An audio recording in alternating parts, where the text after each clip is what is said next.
नमस्कार दोस्तों, मैं ज्योतिष आचार्य सचिन कुकरेती नीलकंठ ज्योतिष चैनल में आप सभी का हार्दिक अभिनंदन करता हूं। दोस्तों, आज का ज्योतिष का कार्यक्रम, आज की वीडियो मेष राशि वाले व्यक्तियों के लिए अति विशेष है। जी हां, एक महत्वपूर्ण जानकारी आपके समक्ष आज मैं लेकर आया हूं। ज्योतिष शास्त्र में छाया ग्रह राहु देव वर्ष 2022 में राशि परिवर्तन करने जा रहे हैं दोस्तों 18 महीने बाद। जैसा कि मैं आपको बता देता हूं, राहु देव एक राशि में 18 महीने तक रहते हैं, 1.5 साल तक, और फिर 1.5 साल के बाद राशि परिवर्तन करते हैं। तो 12 अप्रैल 2022 को राहु देव राशि परिवर्तन करेंगे, वृषभ राशि से निकल जाएंगे और आपकी राशि मेष राशि में प्रवेश करेंगे।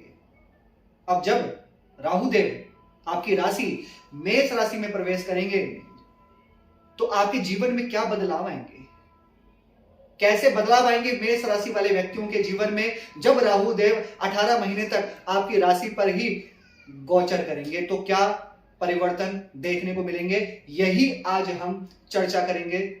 राहु का राशि परिवर्तन कैसा रहेगा आपके लिए 18 महीने तक।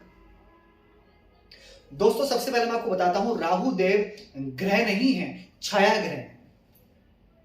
राहु देव एक छाया ग्रह माने जाते हैं, पापी ग्रह माने जाते हैं। जितना भी छल कपट धोखा, जितनी भी षड्यंत्र की चीजें होती हैं वो सब राहु के अंडर में आती हैं।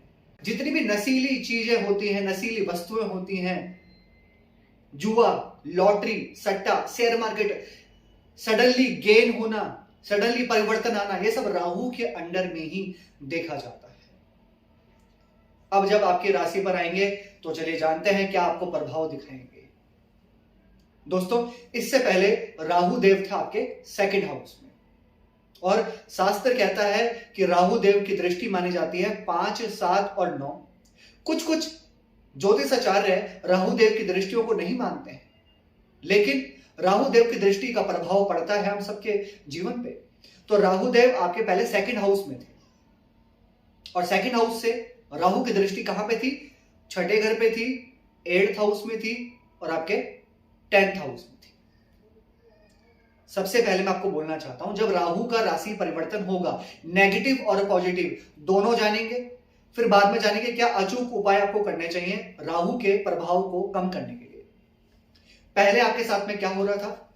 राहु का सेकंड हाउस में बैठना, या तो बुरी चीजों पर लग जाना, बुरी लत पकड़ लेना, अपने वाणी पर कंट्रोल ना होना, या फिर अपनी वाणी की वजह से पारिवारिक कलेश, वैवाहिक जीवन में कलेश, लव रिलेशन में कलेश, ये सब आपको देखे जा रहे होंगे।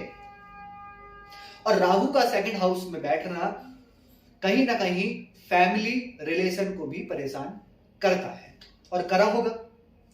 ऋण रोग शत्रु भी आपके ऊपर हावी हुए होंगे। ऋण यानी कि कर्जे, लोन, पैसा, शत्रु या फिर रोग से परेशान आप देखे गए होंगे पिछले 18 महीने में। और अपने कार्य क्षेत्र में या तो कोई परिवर्तन आया होगा या कार्य क्षेत्र को लेकर परेशानी आई होंगी। अब जब राहु का राशि परिवर्तन होगा 12 अप्रैल को, सबसे पहले तो राहु की दृष्टि पड़ेगी पंचम भाव में। पहले मैं आपको नेगेटिव बताता हूं, फिर बताऊंगा पॉजिटिव। सबसे पहले, अगर आप किसी लव रिलेशन में चल रहे हैं तो आपको अपने लव रिलेशन पर ध्यान रखकर चलना होगा। अगर आप पढ़ाई करते हैं किसी भी चीज की, तो अपने माइंड पर आपको फोकस बनाकर चलना होगा, यानी कि अपने कहीं ना कहीं आपका जो माइंड है वो डाइवर्ट हो सकता है इन 18 महीने में पढ़ाई से। लेकिन यहां पर एक चीज पॉजिटिव है कि कोई लव रिलेशन, कोई अटैचमेंट किसी का आपकी लाइफ में एंटर हो सकता है, कोई आपकी लाइफ में आ सकता है 12 अप्रैल के बाद, जिसके साथ आपका रिलेशन बन सकता है। राहु देव का 7th हाउस में देखना और केतु का 7th हाउस में बैठना, अगर आपकी मैरिज हो रखी है, तो वैवाहिक जीवन में डिसैटिस्फैक्शन या बिना वजह के कलेश देखे जा सकते हैं, क्योंकि 7th हाउस में केतु है, राहु 1st हाउस में है। तो बिना वजह का क्लेश आपके मैरिड लाइफ में देखा जा सकता है। इन 18 महीने में आपको ध्यान रखना है, क्योंकि बहुत समय के बाद ऐसा होता है कि जब राहु देव आपकी राशि पर आते हैं, कम से कम मानिए 18 साल बाद, 18 साल बाद राहु देव आपकी राशि पर आते हैं, तो आपको ध्यान रखना होगा मैरिड लाइफ में। लेकिन इसी के साथ मैं एक चीज कहना चाहता हूं कि जो पारिवारिक कलेश चल रहे थे वो दूर होंगे। जो ऋण, रोग, शत्रु आपको परेशान कर रहे थे वो भी दूर होते हुए आप दिखाई देंगे, यानी कि उन सब चीजों से छुटकारा मिलेगा आपको, वहां से आप दूर निकलेंगे। और अपने स्वास्थ्य से परेशान थे या फिर कोई भी काम आप कर रहे थे, आपको सेविंग नहीं हो रही थी, आपकी इनकम गेन नहीं हो रही थी, तो ये राहु का राशि परिवर्तन आपकी इनकम को गेन भी कराएगा, पारिवारिक कलेश को दूर करेगा। लेकिन मैरिड लाइफ में ध्यान रखना है, लव रिलेशन पर आपको ध्यान रखना है, अपनी पढ़ाई पर आपको ध्यान रखना है, क्योंकि ये राहु के राशि परिवर्तन से ब्रेकअप हो सकता है, लेकिन किसी और के साथ में अटैचमेंट भी हो सकता है। और जो पहले क्या हो रहा था कि जो आप काम कर रहे थे वहां पर सेटिस्फैक्शन नहीं थी, या तो मेहनत ज्यादा करनी पड़ रही थी, या फिर आप जॉब चेंज करना चाहते थे, तो ये राहु के राशि परिवर्तन से जब राहु की दृष्टि पड़ेगी भाग्य स्थान में, तो कहीं ना कहीं भाग्य में अड़चनें तो होंगी, लेकिन नौकरी में परिवर्तन भी आएगा। राहु का भाग्य स्थान में दृष्टि डालना पिता के साथ में अनबन देखी जा सकती है। ये दोनों तरफ है, नेगेटिव भी है और पॉजिटिव भी है। जब कोई ग्रह राशि परिवर्तन करता है दोस्तों, तो सभी तरीके के रिजल्ट देता है, नेगेटिव और पॉजिटिव। और सबसे बड़ी बात दोस्तों, राहु देव आपकी राशि मेष राशि में गोचर करेंगे, आपके चंद्रमा के ऊपर गोचर करेंगे।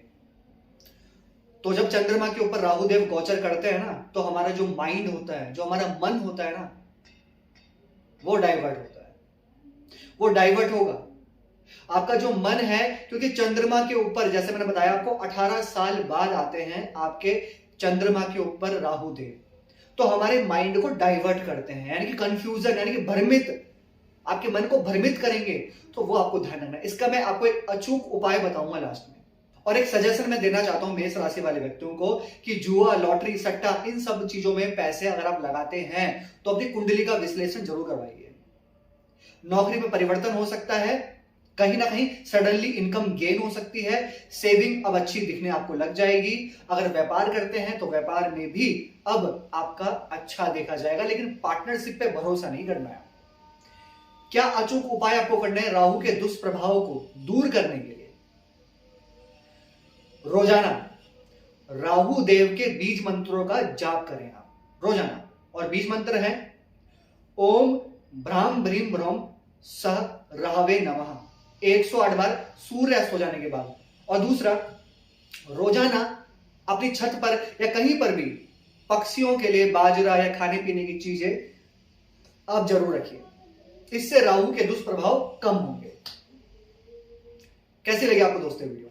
लाइक कीजिएगा, शेयर कीजिएगा, बने रहिएगा हमारे साथ में। धन्यवाद।